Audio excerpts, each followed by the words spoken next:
¿Te parece? Empezaremos, doctor. Ya, gracias. Entonces damos inicio a la clase. Muy buenas tardes, distinguidos, dignos alumnos de la Facultad de Medicina, porque somos dignos, porque nuestra profesión realmente es así. Hoy por hoy nos toca empezar el preoperatorio. El preoperatorio es un tema interesante por cuanto cuando ingresemos a los hospitales en la época del internado rotatorio vamos a participar seguramente de emergencias, de las consultas externas, principalmente para recibir o para derivar pacientes. Derivar pacientes en función de que son pacientes programados que tienen que internarse en las salas de cirugía, estamos hablando de cirugía, y los pacientes que son internados también por emergencias en el sentido de una emergencia o de una urgencia. Entonces, en ese sentido, ya el paciente que está dentro de la sala de internación del área quirúrgica, obviamente se tienen que tomar algunas medidas antes de que ingrese a la cirugía propiamente dicho. Ese espacio de tiempo se llama el preoperatorio. Entonces, en el preoperatorio, ustedes van a encontrar que es el tiempo o momento antes de ejecutar la cirugía. Pero en ese espacio de tiempo también tenemos que hacer algunos cuidados preoperatorios antes de entrar al quirófano, al ambiente de quirófano. Si bien estamos en el área quirúrgica, donde es la sala de internación de los pacientes que se tienen que operar, ellos todavía no han entrado al área quirúrgica. Y para eso se requieren hacer algunos cuidados.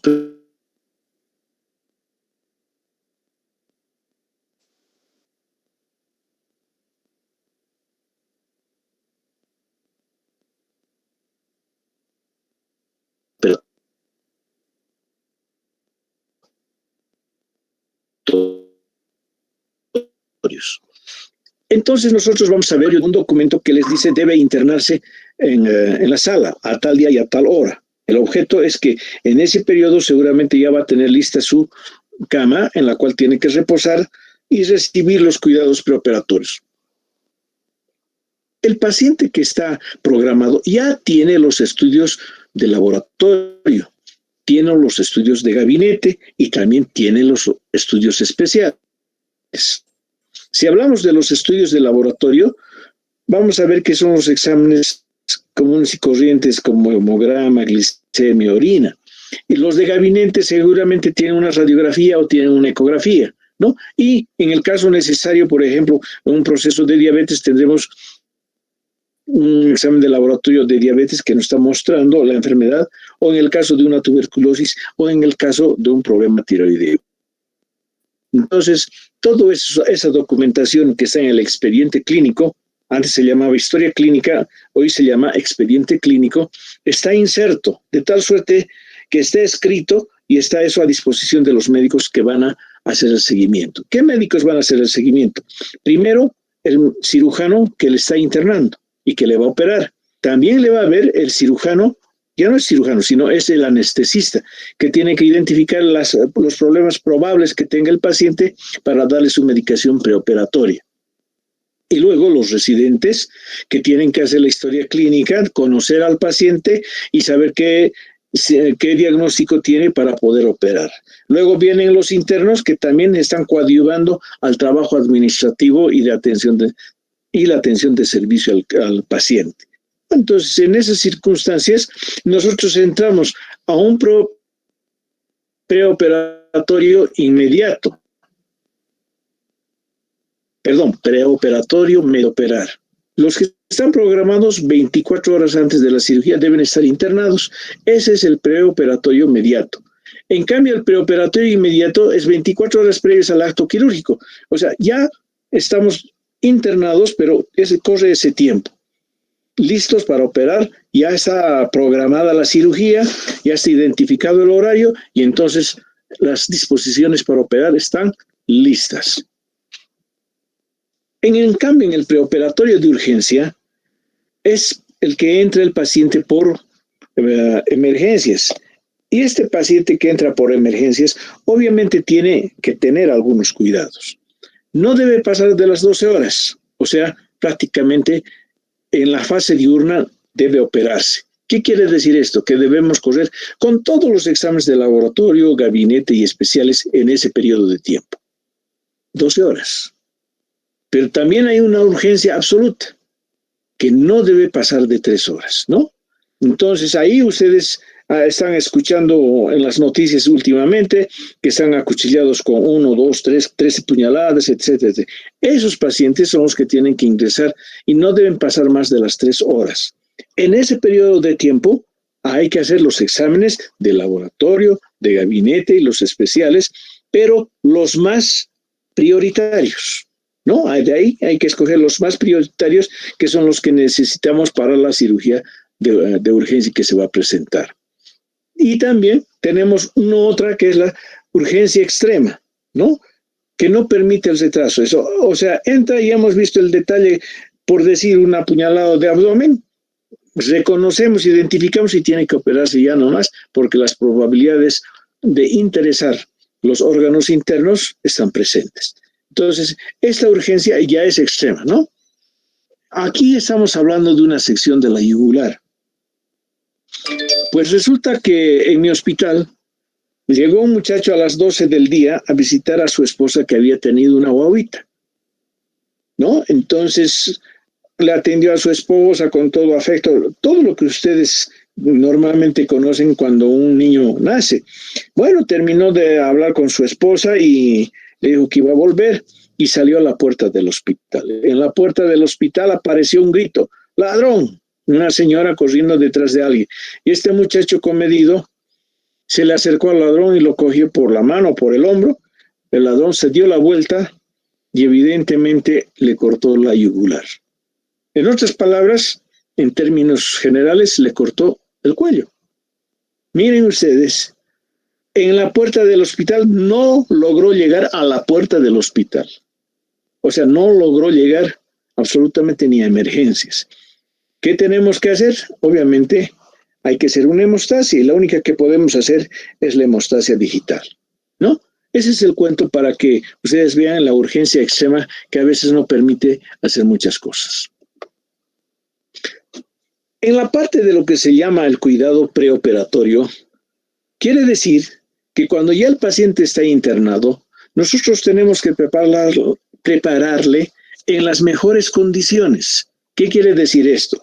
Las mejores condiciones. Todo paciente tiene miedo, por lo tanto ya está en una condición un poco crítica, estresado, en otras palabras. Y eso hay que volver regular, o sea, hay que buscar una condición de homeostasis óptima. Un estado psicológico importante. Por eso que los cuartos de las clínicas privadas o los ambientes de los hospitales generalmente no tienen otros aditamentos más que a veces un pequeño adorno, nada más, o una televisión, pero no debería tener ni eso, porque la mente de la persona hay que, en este caso, darle cuarentena para que no se preocupe de lo que pasa afuera.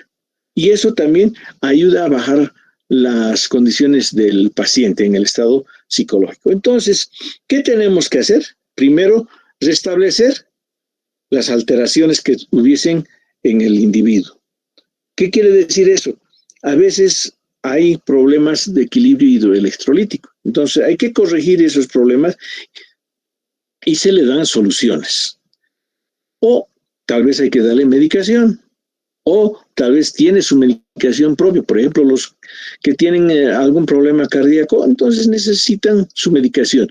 Y eso hay que darle su medicación de tal suerte que él esté lo más tranquilo posible.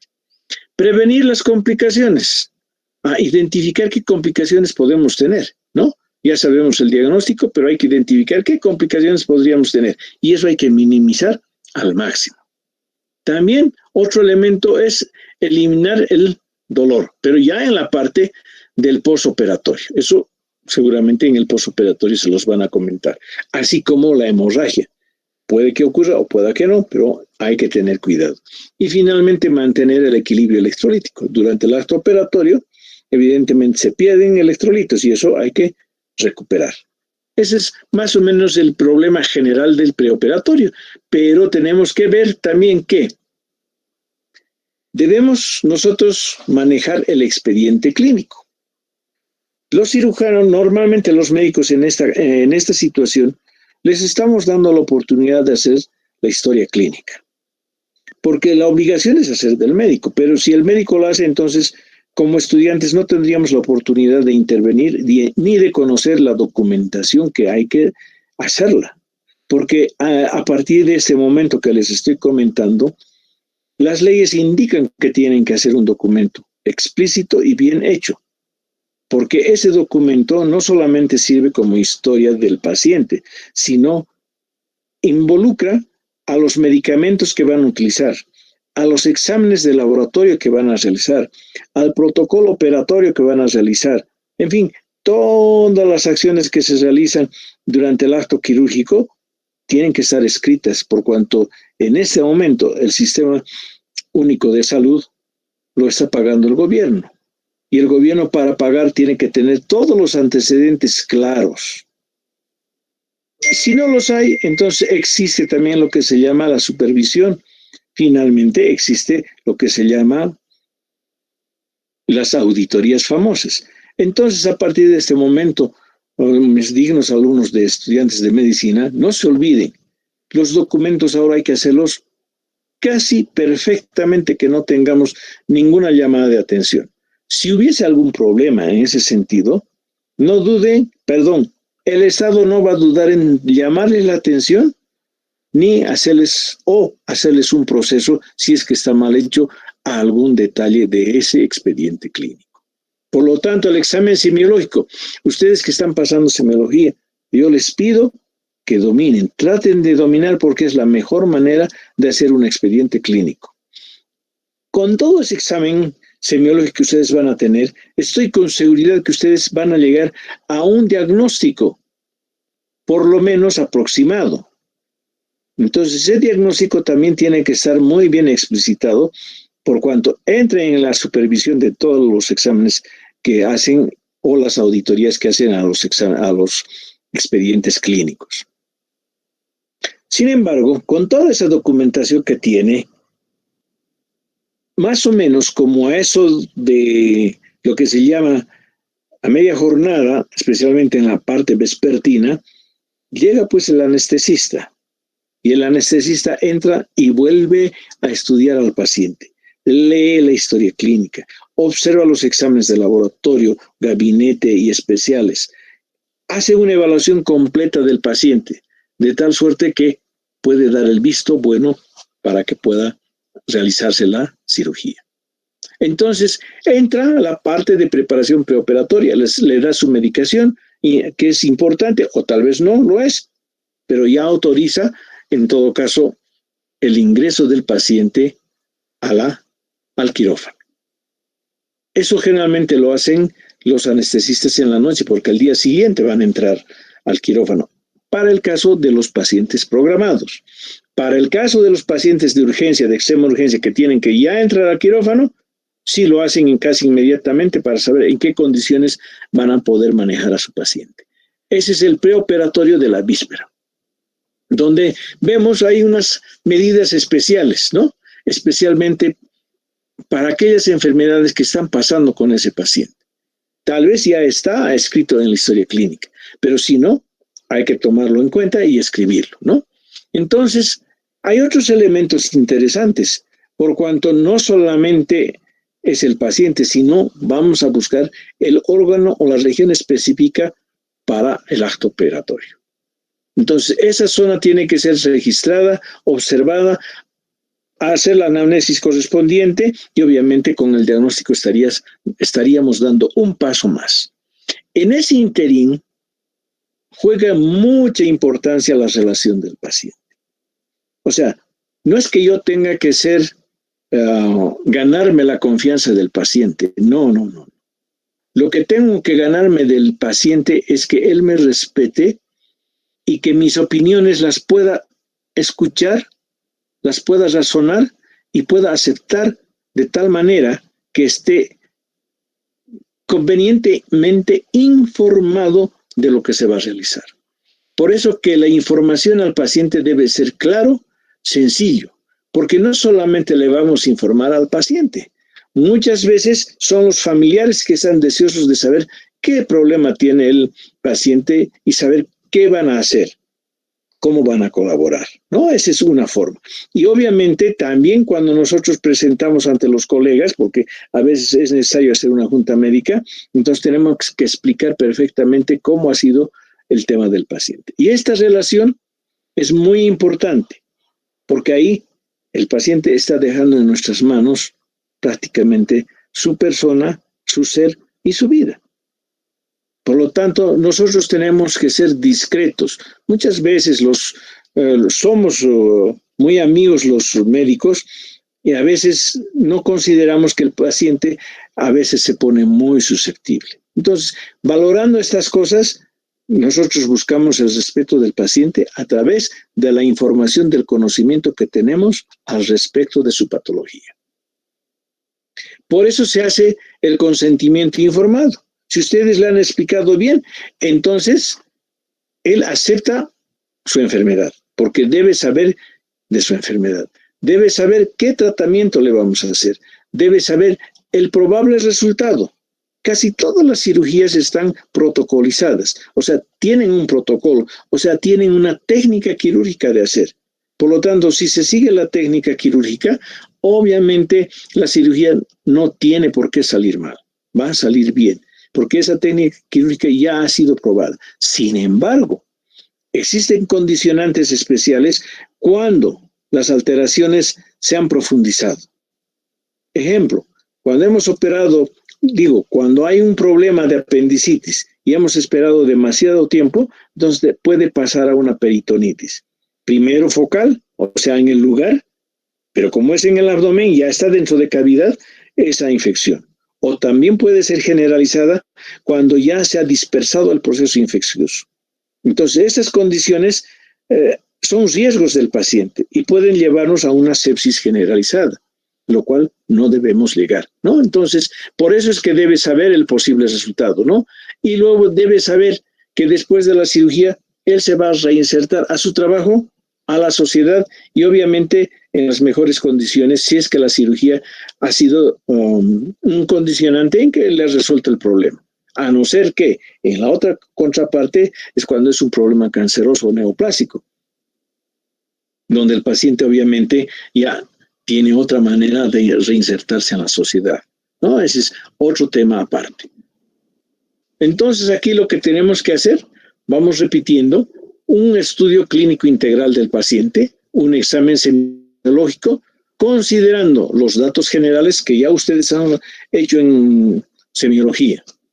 La anamnesis detallada, importante. Vayan con calma, vayan escribiendo todo lo que están escuchando y de acuerdo a lo que es la patología, si es que ustedes la van reconociendo. Porque al final sí se reconoce cuando han hecho una buena semiología. Después de haber hecho los datos generales y la anamnesis detallada, que es lo más importante aquí, estamos presentando en rojito, ¿no? Viene pues la exploración física general y el diagnóstico presuntivo.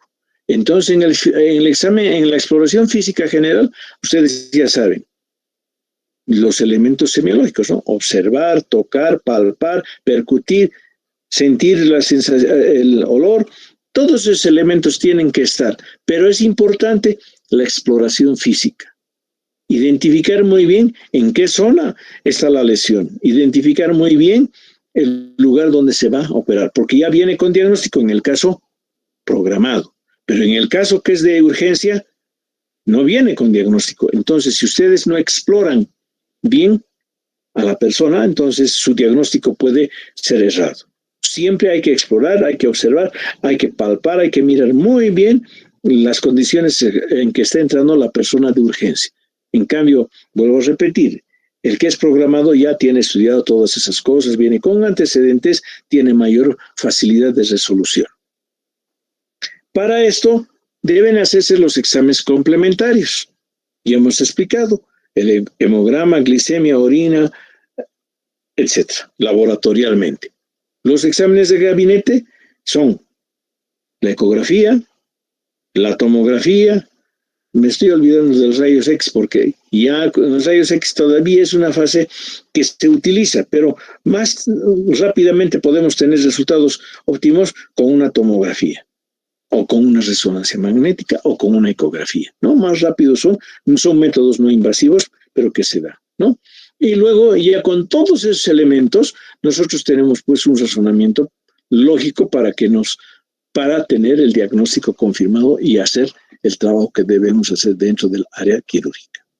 Pero para esto también debemos ver, ahora no importaría que el paciente sea programado o sea de emergencia, pero en aspectos generales tenemos que observar si el paciente es nutritivamente electo o no. Si es electo, entonces se va a operar, pero si existen algunos elementos que nos permiten identificar que no lo es, como la poca masa corporal, o sea, una persona que está sumamente delgada, es un factor que puede impedirnos hacer una cirugía. Podemos identificar una respiración dolorosa, que también nos indica algún problema patológico, y entonces es el anestesista que va a detectar y va a decir no se opera hasta que no se resuelva, ¿no? También hay que verificar si hay propenso a infecciones. ¿Y en qué sentido es? Bueno, hay que ver si ha tenido algunas heridas, preguntándole obviamente también si ha tenido alguna complicación. Pueden existir complicaciones que hay que identificarlas, ¿no?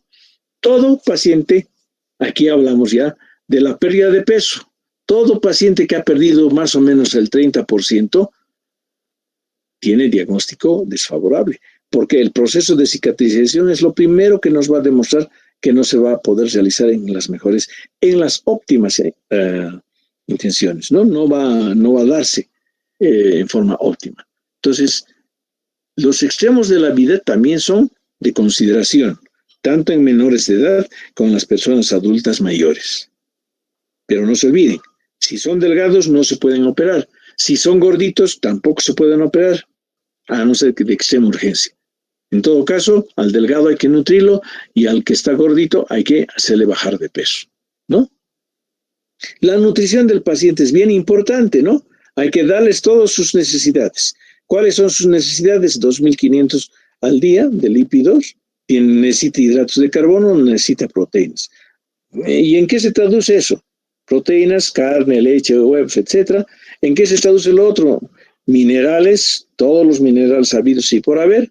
Obviamente, también existen las grasas, ¿no? Entonces, todo eso tiene que entrar, pero tiene que entrar de una manera regulada para tener una persona óptima para operarse.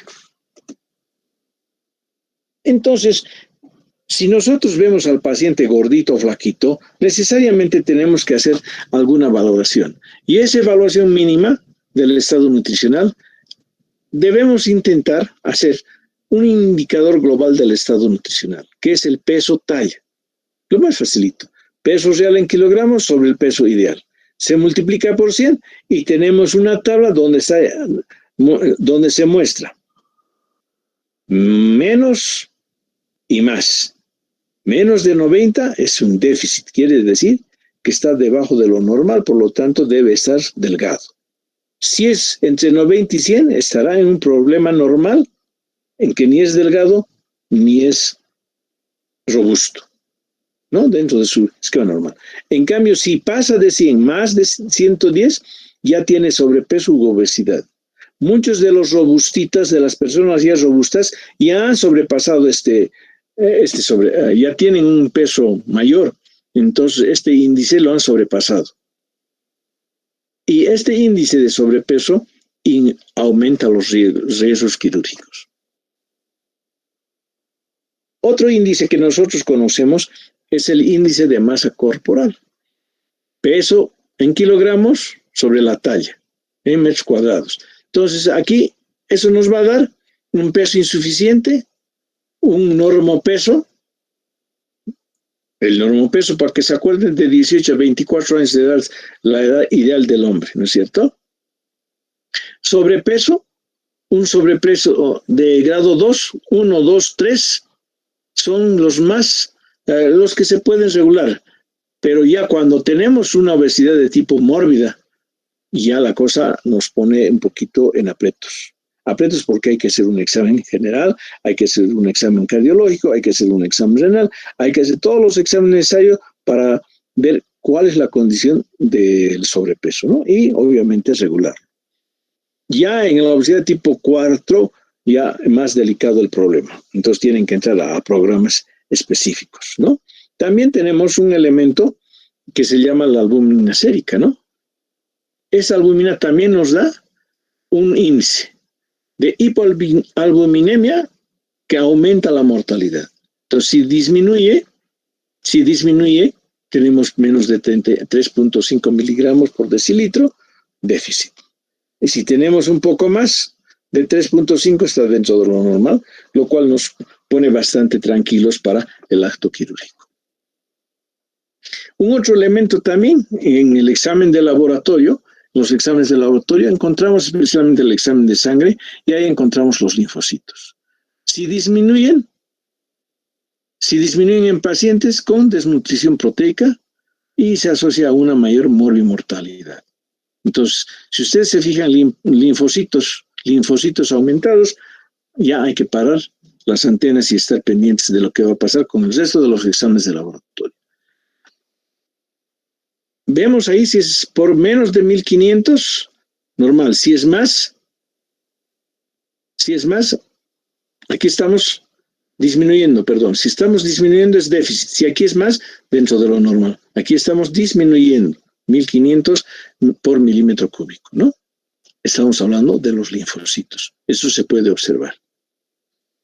También, dentro de la evaluación completa del estado nutricional, hay que observar el riesgo. No solamente es ver si es flaco o es gordo, sino también el riesgo, ¿no? Es muy importante, especialmente en las personas de bajo peso. Tanto las personas de bajo peso como las de peso mayor, tenemos problemas de la cicatrización. Entonces, ese es un riesgo porque puede haber procesos infecciosos que se puedan acumular en el postquirúrgico, ¿no? Las enfermedades que están cursando son muy importantes identificar. Las enfermedades sistémicas o las enfermedades focalizadas que pueden existir, hay que resolverlas. Y las sistémicas hay que regularlas, ¿no? O sea, en ese sentido hay que someterles a tratamiento y hay que ver que generen el hipercatabolismo. Entonces, nosotros vamos a ver un medio, una forma de resolver. Aquí tienen una maquinita que se llama plicómetro, ¿no? Entonces, ahí tenemos los parámetros antropométricos, índice peso-talla, índice muscular, índice de masa muscular, y aquí están los pliegues tricipitales. Con este equipito se puede también observar en la zona braquial, subescapular, etcétera, ¿no? Parámetros laboratoriales de laboratorio. Albúmina sérica, linfocitos, indicador indirecto de transferrina sérica, índice de creatinina talla.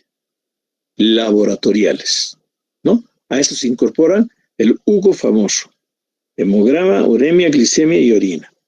Los parámetros inmunológicos, los test cutáneos de inmunidad retardada. ¿Dónde se toman?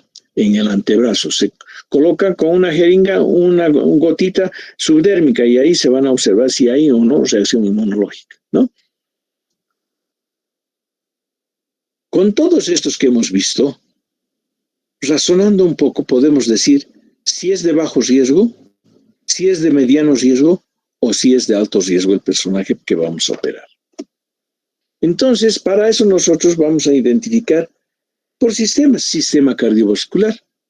Actualmente existen estos equipos que se están manejando. Se manejan mucho en las clínicas donde en lugar de tener cuadernos tienen su tablet y donde ya están los programas diseñados que se van a utilizar con los pacientes, ¿no? Entonces hay que hacer un buen examen físico semiológico, se puede realizar la prueba de Boltzmann, cardíaca, desde luego, se puede apreciar la hipertensión arterial, porque ustedes en este momento tienen que ya su instrumental estar de uso. Tienen que saber tomar la presión arterial casi perfectamente. Tienen que saber tomar el pulso casi perfectamente, ¿no? Todos los signos vitales tienen que ya ustedes poner en uso. Entonces, esta hipertensión como factor de riesgo hay que compensar, hay que darle su medicación. La medicación, ¿quién lo da? El cardiólogo, ¿no? El cardiólogo va a dar su medicación y va a estar monitoreando, no hay mayor problema. Otro elemento es que tenemos que ver la insuficiencia cardíaca, ¿no? también recibe su tratamiento, se le compensa y el paciente está en homeostasis y se podrá operar, siempre y cuando cumpla ciertas condiciones para ingresar a quirófano. Todo paciente mayor de 40 años no solamente requiere una radiografía de tórax, también requiere un ecocardiograma, un electroencefalograma o un electrocardiograma, principalmente el electrocardiograma, porque ahí se va a ver las alteraciones que tiene el paciente y el cardiólogo dirá, ¿se puede operar o hay que todavía esperar un poco hasta que se compense medicamentosamente? Entonces, en ese sentido, muchos doctores han logrado hacer unas tablitas. Uno de ellos es Goldman, ¿no? Que valora los factores de riesgo que puede predecir la muerte. Entonces, esos factores de riesgo aquí están, clase 1, clase 2, clase 3, clase 4, ¿no? Cada uno tiene su puntaje correspondiente, 5 puntos, de 6 a 12 puntos, de 13 a 15 puntos y a 26 puntos. ¿Qué factores hay que considerar? El sexo, la edad. Varón, mujer. Edad, al principio de la vida o al final de la vida o al medio de la vida. Antecedentes cardíacos, familiares, genéticos o actuales. Antecedentes, estado general y tipo de intervención. Con el diagnóstico que ya tenemos que saber que el paciente debe estar en cierto tipo de estado. Hablemos de una cirugía de vesícula biliar. Generalmente ese paciente está en buenas condiciones de entrar a un quirófano. No tiene mucho problema cuando sufre la enfermedad, ¿no? Tiene la patología, todo, pero tiene el resto en buenas condiciones que le permita soportar la enfermedad. Pero si dentro de esta clase en este riesgo de Goldman que estamos, en este índice de riesgo vascular de Goldman, estamos viendo que entra de 0 a 5 puntos, ya el riesgo es menor, tranquilos. De 6 a 12 puntos, ya intranquilos. De 13 a 25, sí, intranquilos. Tenemos que hablar nomás con el anestesista para que nos diga qué es lo que puede pasar y tener los cuidados preoperatorios, así como operatorios, ¿no? Ya en la clase 4, imagínense ustedes, tienen un riesgo del 78%. Entonces, de repente ahí el anestesista no se opera, se suspende la operación, algo tiene que pasar. Pero nos permite el índice de riesgo predecir las complicaciones que podrían ocurrir. Entonces aquí hay dos cuadritos similares, el de Goldman y el de Detsky. Ambos miden parámetros casi similares, edad, problemas cardíacos, una angina inestable, problemas pulmonares o algunos otros problemas que pueden ser de tipo cardíaco como extrasístoles, ¿no? Entonces tiene su puntuación. Esa puntuación, 53 es dentro de lo normal, así como 120. Si hay algo que va a fallar, ya las cosas se van a demostrar como en el anterior que hemos puesto en el anterior cuadro. ¿Qué cuidados nosotros debemos tener? Los cuidados que debemos tener nosotros en el ámbito del aparato respiratorio, fundamentalmente, que la zona de la orofaringe está libre, debe estar libre de procesos infecciosos. Sin embargo, pueden existir amígdalas congestionadas, orofaringe congestionado, con ligeras caspas. El médico, digo, el anestesiólogo va a decir, disculpen ustedes, tengo que suspender la cirugía. ¿Por qué? Porque en esta zona va a tener que intubar. Y el momento de intubar puede raspar, puede causar mayor problema infeccioso. Estas son las zonas que tenemos que ver. Estas son las zonas de las tonsilas o de las amígdalas. Y eso lo estamos viendo aquí. Aquí está la úvula y aquí están las amígdalas. Un poco grandes, ¿no? Aumentadas de tamaño. Entonces, esto, si está disminuido, mejor. Pero en este caso, miren ustedes, el espacio para colocar la sonda orotraqueal para anestesia, entonces tiene un componente de riesgo, ¿no? Y eso es lo que hay que evitar. Aquí en esta zona hay mucha mucosa, por lo tanto hay que evitar todas las mucosas cuando se está examinando la parte de la orofaringe donde se va a colocar se llama un catéter para respiración. Ustedes ya conocen las sondas endotraqueales, ¿no? La McGill, ¿no? Conocen ya esas ondas, inclusive hay otras ondas más específicas que no necesariamente se insertan, sino simplemente entran y tapan el conducto orofaringeo y listo para hacer la anestesia. No todas las vías deben estar limpias y eliminando mucosidades. Si esto ocurre, Ronnie, aquí hay fósforo. si esto ocurre, entonces va a aparecer nomás que pueden operar. En pacientes con tos productiva y fiebre, de hecho se posterga la cirugía. Pero cuando ya hay amigdalitis, la cirugía de hecho se tiene que postergar. Hay que resolver este problema antes de que se haga el acto quirúrgico, ¿no? Pueden ustedes hacerles sus radiografías pulmonares o pueden pedir gasometría. Pero lo importante es que esto no exista. ¿Qué es lo que no tiene que existir? Se pospone la cirugía. Espero que estén viendo mi flechita que estoy señalando. Espero que se pueda ver. Muy bien, como hemos visto la parte del sistema pulmonar y demás, también tenemos que observar qué pasa con el sistema digestivo. El sistema digestivo también tiene su parte importante. Y una de las partes importantes es que día antes de la cirugía se le permite pues alimentarse hasta las 9, 10 de la noche. Luego tiene que quedar en NPO. Eso quiere decir nada por vía oral. En el expediente clínico, obviamente, han realizado ustedes la anamnesis y todos los detalles de los signos vitales. Entonces, ustedes tienen que darle importancia a lo que es el síntoma del dolor. ¿Dónde se presenta? En las zonas de lesión, para el caso de vías biliares, para la zona apendicular. Puede haber también una zona de problema gástrico o del estómago, o puede haber un problema de los intestinos delgados, o puede ser que al interior se haya producido un absceso, ¿no? Puede haber adherencias, etcétera, etcétera. En todo caso, el dolor es lo primero que hay que controlar como parte posterior al diagnóstico. A la palpación ustedes tienen que identificar cualquier tumor o levantamiento que existe en la parte abdominal. Tienen que tocar para saber a qué corresponde. Muchas veces no se sabe, porque o están fijas a la parte posterior, es decir, dentro de la cavidad peritoneal están fijas, pueden ser móviles, sus bordes pueden ser regulares o pueden ser corrugados. Entonces hay que identificar esto mediante la observación y mediante la palpación para definir a qué nos estamos enfrentando, ¿no? Puede haber también una radiografía simple de parado del abdomen. Entonces nos va a mostrar, toda esta zona nos va a mostrar una radiografía simple, ¿no?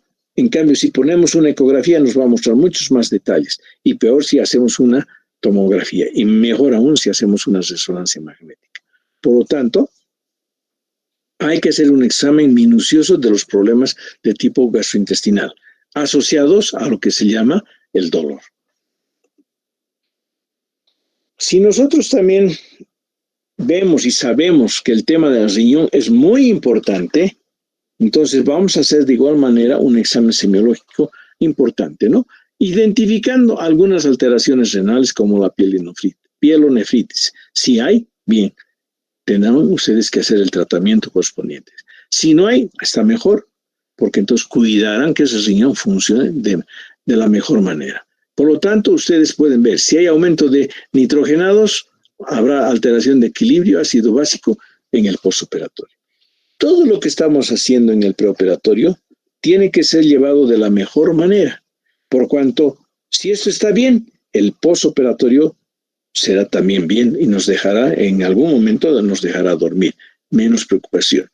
Caso contrario, si no está hecho bien el preoperatorio en el expediente clínico, es muy probable que el postoperatorio sea tortuoso, tormentoso, dificultoso, porque no hemos hecho un buen examen clínico preoperatorio. Ahora bien, se deben colocar sondas. Antiguamente se colocaba la sonda nasogástrica, se colocaba la sonda, nasogástrica, pero también se colocaba la sonda rectal y también se colocaba la sonda vesical. O sea, de obligación teníamos que colocar esas 3 sondas. Sin embargo, hoy, bueno, en ese entonces también los pacientes se quedaban hasta 7 días internados en los hospitales y en las clínicas. Hoy por hoy, algunos pacientes al día siguiente están ya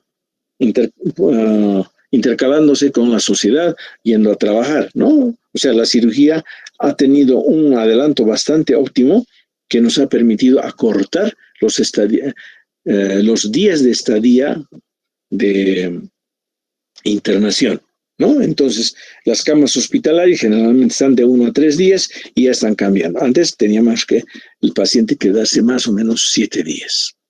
Entonces, estas sondas eran obligación. Hoy por hoy no es tanto así, porque si el paciente ha evacuado y ha eliminado orina, entonces entra a cirugía, eso va a estar funcionando. Pero aquí viene un paréntesis. Cuando se opera a las 6 horas del acto quirúrgico, debe haber micción, debe haber líquido de orina, prácticamente, debe haber. Si no hay, los pelos se paran de puntas, porque estaríamos entrando en una insuficiencia renal aguda. Esto es a lo que no debemos llegar. Por eso se hace el preoperatorio, para identificar las causales de cualquier riesgo que nos pueda producir problemas en el postoperatorio.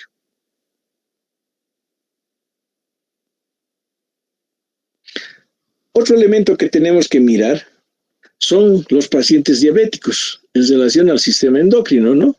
Entonces, todas las glándulas tienen que estar dentro de lo normal, ¿no? O dentro de lo regular, o dentro de la etapa de homeostasis, ¿no? Entonces, hay que compensar en algunos casos algunas enfermedades. Para el caso de diabéticos, hay que compensar su nivel de azúcar, pero hay que mirar, ¿no? Si con el control de glicemia, si aquello se está dando o no. En el preoperatorio no necesitan hacer un control seguido. Pueden hacer en la mañana, en la tarde y en la noche para ver si hay alguna alteración sanguínea, ¿no? En cambio, en las enfermedades tiroideas hay que observar. ¿Qué se observa en esas glándulas tiroideas?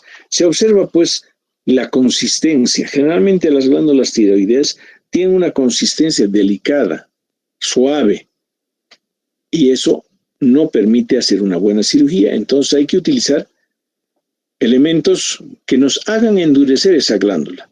Uno de esos elementos es el lugol débil o alcohol iodado débil, ¿no?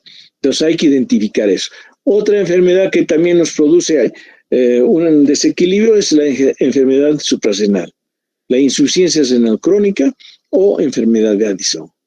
Dentro de su semiología ya les han debido explicar los bordes bien precisos que están entre la palma de la mano y el dorso de la mano son como si hubiesen puesto una raya.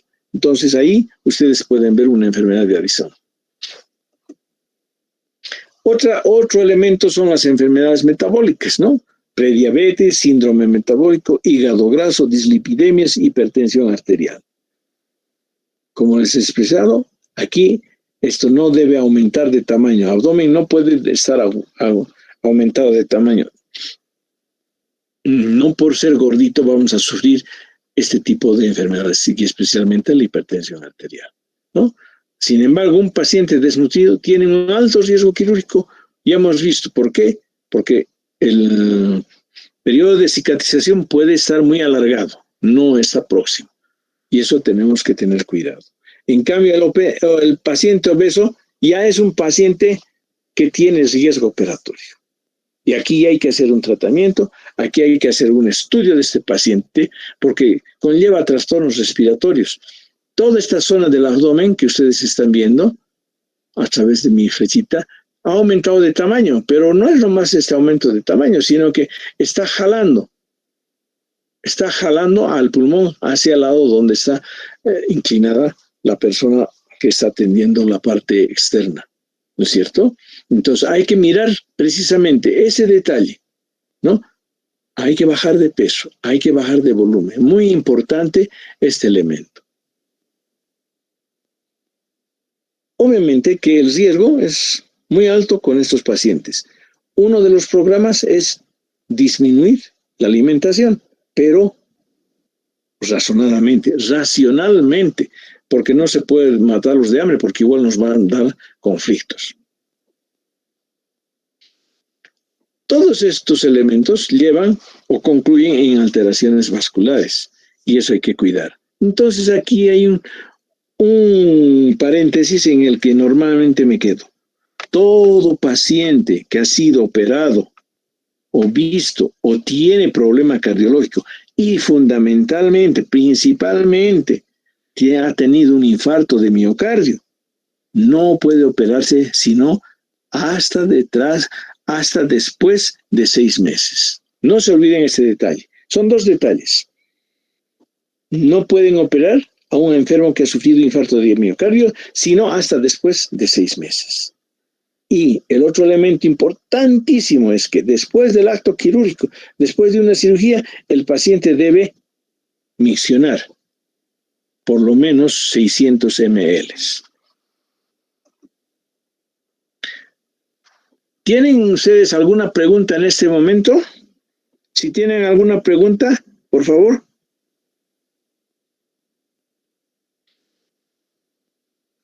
Ya, entonces vamos a pasar a la segunda parte.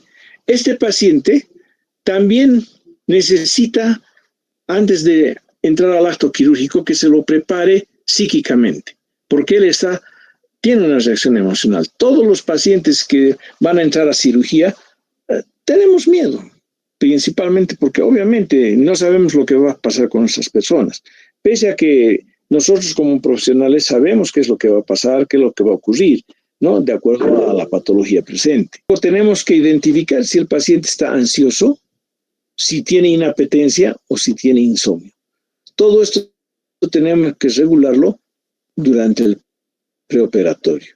Se hace la visita médica correspondiente, se medica la medicina necesaria para evitar la ansiedad del paciente, se da la alimentación necesaria y en algunos casos se puede dar algunas tabletas que le permitan acceder mayor a la comida, ¿no? Porque generalmente están inapetentes y generalmente también están con insomnio. El insomnio, entonces, nosotros tenemos que verlo desde diferentes puntos de vista. No podemos tener un paciente estresado, por lo tanto, le vamos a permitir que pueda dormir. Y para eso, entonces, nosotros vamos a utilizar algunos elementos, algunos medicamentos que le permitan tomar un sueño y nos permitan al día siguiente entrar a una cirugía casi sin alteraciones del tema psicológico.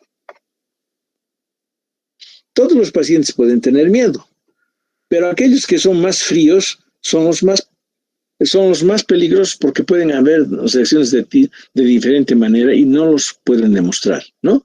Entonces los pacientes pueden ser embarazadas, que sí tienen una preocupación, aun cuando hay un signo de felicidad ahí, pero hay un signo de preocupación. Pacientes mayores de edad, pacientes jóvenes, ¿no? Paciente pequeño, niño, paciente geriátrico. Como lo hemos explicado,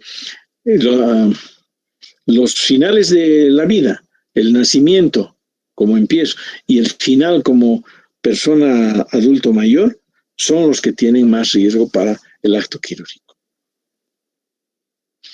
Entonces aquí nosotros podemos ver que hay que hacer el tratamiento preanestésico previo al acto quirúrgico. Todos los interrogantes del paciente nosotros tenemos que responder, porque eso es lo que sabemos.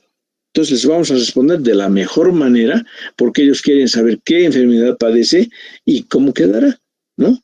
Si me operan, ¿cómo quedaré? ¿Bien? ¿Mal? Eso lo tienen que explicar cada uno de los médicos cirujanos dentro de la cirugía que están realizando.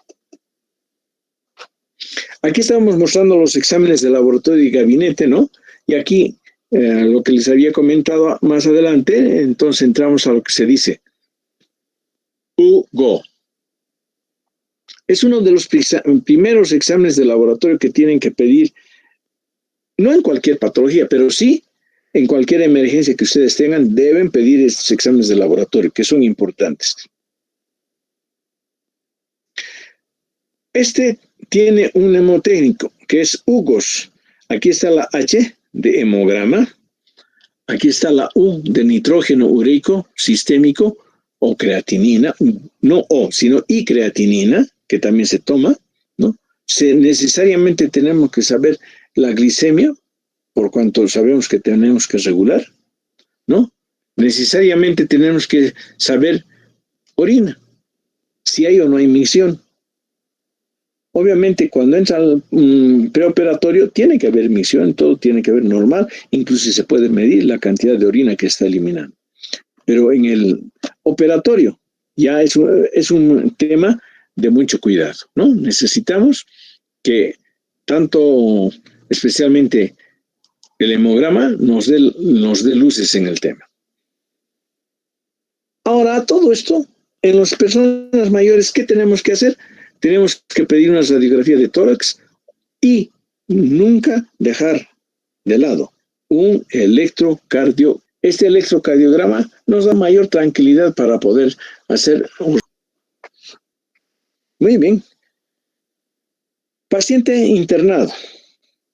Se definirá si es un paciente infeccioso o si es un paciente que no es infeccioso. Si es infeccioso, tenemos que administrar antibióticos. Y esa administración de antibióticos se llama profilaxis antibiótica. Esa profilaxis antibiótica es la administración de medicamentos antibióticos previa a la cirugía. No antes de la cirugía, sino previa a la cirugía.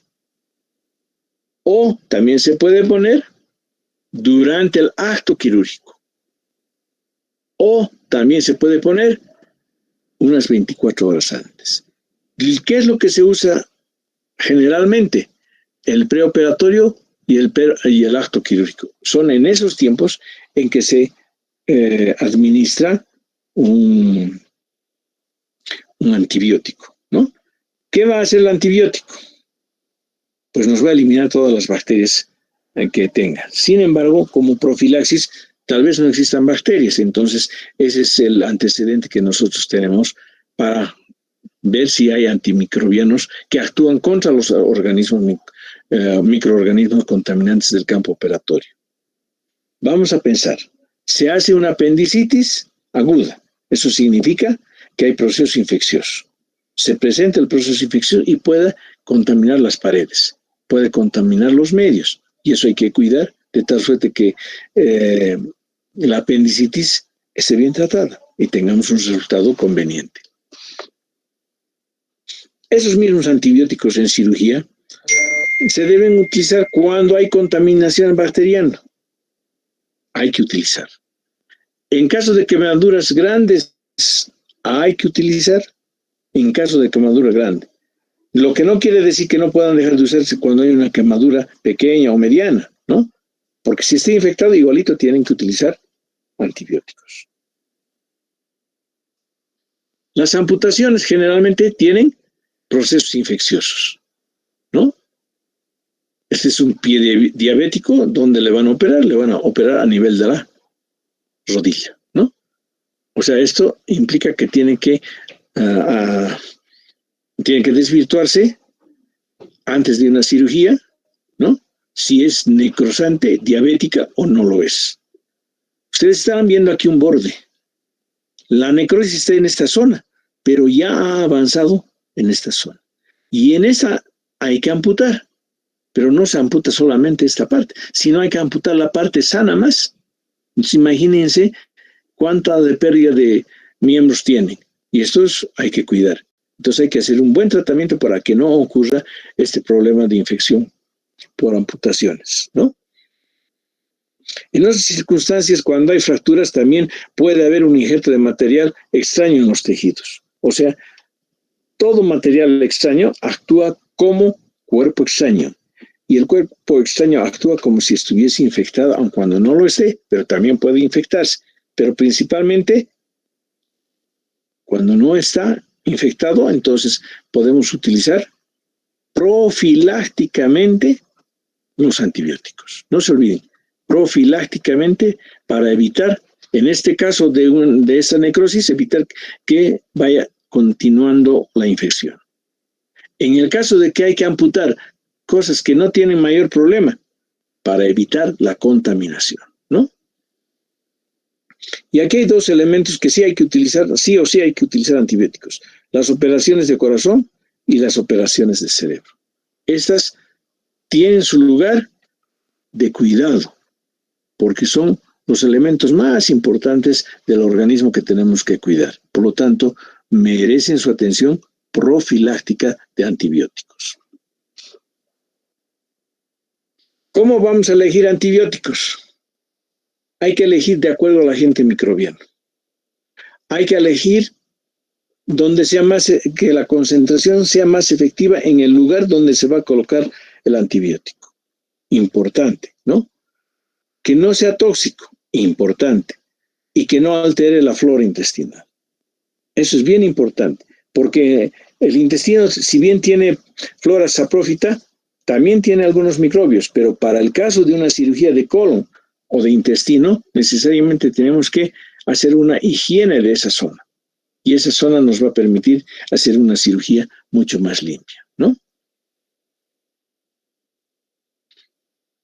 También la concentración es importante, ¿no? Ustedes verán que hay en miligramos desde 10, 20, 30, 40, 50 miligramos. Pero nosotros tenemos que saber qué cantidad es la que tienen que estar como un elemento antimicrobiano. Su objeto es eliminarlo. Entonces, tiene que ser más de la cantidad de la infección. O, caso contrario, nosotros vamos a tener que hacer un programa próximo entre los espacios que vamos a colocar el inyectable. Cabe decir que la instrucción será una ampolla cada 8 horas, una ampolla cada 6 horas. Obviamente estamos hablando de un antibiótico. Y aquí tenemos una palabra importante, es el discernimiento. El discernimiento significa que de todos los antibióticos que tenemos, tengo que identificar yo bien el mejor antibiótico que pueda resolver el problema. Esto es importante, ¿no? Ustedes habrán escuchado en algún momento, por ejemplo, hay un medicamento que se llama cefixima de 400 miligramos, una vez al día. Eso significa que la concentración tiene que ser efectiva, ¿no? Y en el lugar probable de infección. Entonces, 400 miligramos, ahora que están usando la citromicina, significa que va a utilizarse en la región de la garganta, porque es donde están ahí el mecanismo bacteriano, ¿no? Entonces, tomará. Cuando tomas un medicamento vía oral y entras al intestino, tiene que tratar de eliminar al proceso infeccioso, pero tampoco tiene que hacer daño al intestino. Sin embargo, hay casos en que el uso sin indicaciones, o sea, la automedicación de antibióticos puede producir procesos diarreicos, procesos diarreicos, o en su caso, diarreas profusas, ¿no? Eso es lo que hay que tener cuidado. Bien, creo que estamos en hora. ¿Alguien me da la hora? Doctor, ahorita son las 3:38. Entonces Bueno, estamos a tiempo nomás. no, lo que quiero decirles, si tienen alguna pregunta, si puedes transmitirme alguna pregunta que pueda yo abrirme en la conversación, unos 2 o 3 minutos más, me gustaría que puedas obtener una pregunta o 2 preguntas para responderlas al respecto de lo que hemos conversado. A ver, está bien, doctor. Voy a escribir al grupo. Si hay 1 o 2 preguntas, no más, porque si no, les voy a quitar el tiempo también para otra materia que deben estar esperando pasar.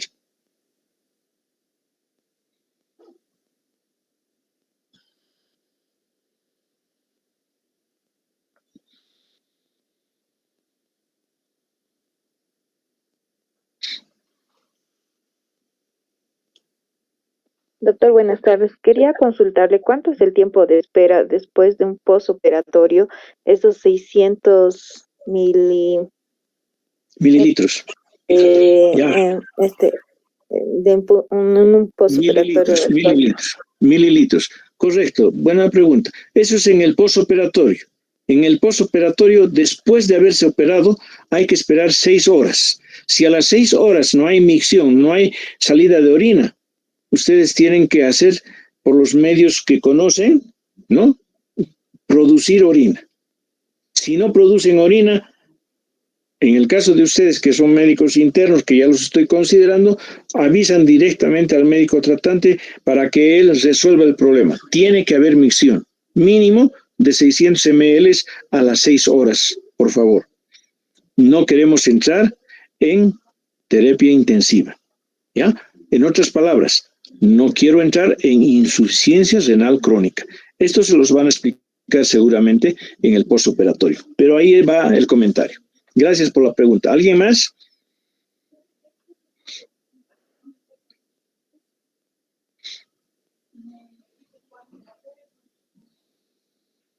Bueno.